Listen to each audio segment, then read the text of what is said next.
India, सच सबसे पहले सबसे तेज।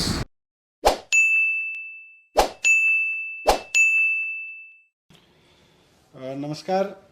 दिल्ली में और दिल्ली सहित पूरे देश में ओमिक्रॉन जो वायरस है, कोविड का वेरिएंट है, उसका ग्राफ लगातार बढ़ रहा है, उसके केसेस की संख्या लगातार बढ़ रही है। पर अच्छी बात यह है कि इंटरनेशनली जो ट्रेंड अभी तक देखने को मिले, उनसे हमने सबने बहुत कुछ सीखा देश में, और उससे ये भी समझ में आया कि ओमिक्रॉन कैसे बिहेव कर रहा है, उसका कैरेक्टर क्या है। तो इससे नुकसान ज़्यादा नहीं हो रहा, ये वही ट्रेंड शो कर रहा है जैसा ओमिक्रॉन ने दुनिया के और देशों में शो किया है। आज टोटल में देखें तो दिल्ली में इस समय करीब करीब पिछले 8-10 दिन में जो केसेस आए हैं, पॉजिटिव केसेस टोटल इस समय दिल्ली में करीब 11,000 हैं। अब उन 11,000 में से हॉस्पिटल में देखें तो करीब 350 केसेस हैं। उनमें से भी ऑक्सीजन पे देखें तो केवल 124 केस हैं। अब वो 350 में एयरपोर्ट से आए हुए लोग भी हैं, उसमें किसी और वजह से हॉस्पिटल में गए हुए लोग भी हैं, लेकिन अगर ऑक्सीजन पे देखें तो 124 लोग हैं कुल मिला के, और वेंटिलेटर पे देखें तो 7 लोग हैं। तो एक्सपर्ट्स का ये मानना है कि ओमिक्रॉन का अभी तक का जो बिहेवियर है, अभी तक का जो जिन लोगों को ओमिक्रॉन का इन्फेक्शन हो रहा है, उनको बहुत माइल्ड सिम्टम्स हो रहे हैं या नहीं हो रहे हैं और जल्दी ठीक हो जा रहे हैं।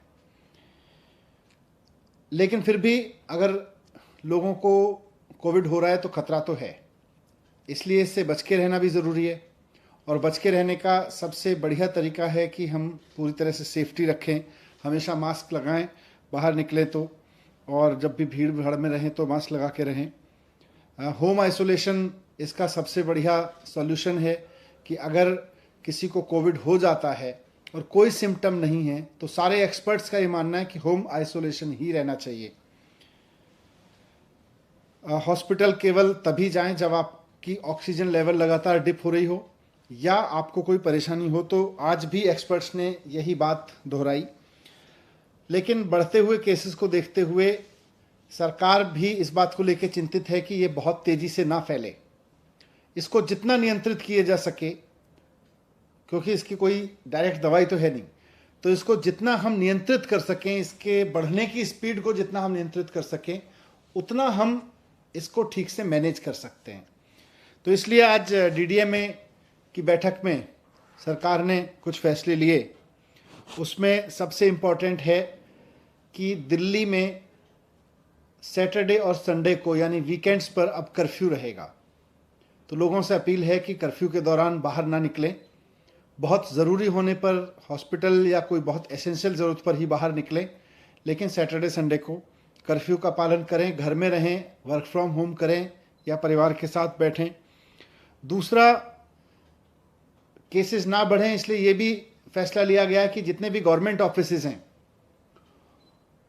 उनमें एसेंशियल सर्विस वाले ऑफिसेज को छोड़कर सबको अभी दफ्तर आने से मना किया जाएगा और केवल ऑनलाइन या वर्क फ्रॉम होम कराया जाएगा। तो government offices work from home mode पे रहेंगे या ऑनलाइन मोड पे रहेंगे। प्राइवेट ऑफिसेज को 50% अलाउ किया जाएगा, वो 50% कैपेसिटी ऑफलाइन रखें और 50% ऑनलाइन या वर्क फ्रॉम होम रखें। एक और समस्या अभी पिछले दिनों में आ रही थी कि जो हमारे बस स्टॉप्स हैं दिल्ली में, लोग क्योंकि किसी न किसी काम से बाहर निकल ही रहे हैं, तो जो बस अड्डे हैं, बस स्टॉप्स हैं, बस स्टैंड हैं छोटे छोटे, और जो मेट्रो के स्टेशंस हैं, वो सुपर स्प्रेडर बनने का खतरा आ रहा था, क्योंकि आधी संख्या कर दी गई थी मेट्रो में कैपेसिटी की, और साथ साथ बसेस में भी कैपेसिटी की वो आधी कर दी गई थी संख्या, और उसकी वजह से मेट्रो स्टेशंस पर बहुत लंबी लंबी लाइनें लग रही थी, बस स्टॉप्स पर बहुत लंबी लंबी लाइन लग रही थी, वहाँ भीड़ हो रही थी, कई जगह भीड़ अनियंत्रित भी हुई, और ऐसे में कोरोना ओमिक्रॉन जो है वो सुपर स्प्रेड हो सकता है वहाँ से। इसलिए इसको देखते हुए ये भी फैसला लिया गया कि बसें और मेट्रो पूरी कैपेसिटी पे चलेंगी, लेकिन एक भी व्यक्ति को बिना मास्क के अंदर अलाउ नहीं किया जाएगा। तो अगर आप बस में जा रहे हैं या मेट्रो में जा रहे हैं तो बिना मास्क के आपको किसी भी कीमत पर अलाउ नहीं किया जाएगा, ना सिर्फ चढ़ना बल्कि वहाँ यात्रा करना भी अलाउ नहीं होगा। लेकिन बस और मेट्रो अब फुल कैपेसिटी पे चलेंगे, ये भी डिसीजन लिया गया। एक बार फिर से मैं कहूँगा कि घबराएं नहीं, घबराने की ज़रूरत नहीं है। मास्क को एक हथियार बनाएं, साथ साथ बहुत ज़रूरी हो तभी घर से बाहर निकलें, और जब निकलें तो अगर मेट्रो या ट्रेन से बस से जा रहे हैं तो उसमें भी ध्यान रखें कि मास्क लगा के चलेंगे। लेकिन सैटरडे संडे पूरी तरह से कर्फ्यू रहेगा। सर, कर्फ्यू रात में और दिन में उसको थोड़ा सा बता दें कैसा? नहीं, रात में तो लगातार चल रहा है, ये दिन में भी रहेगा।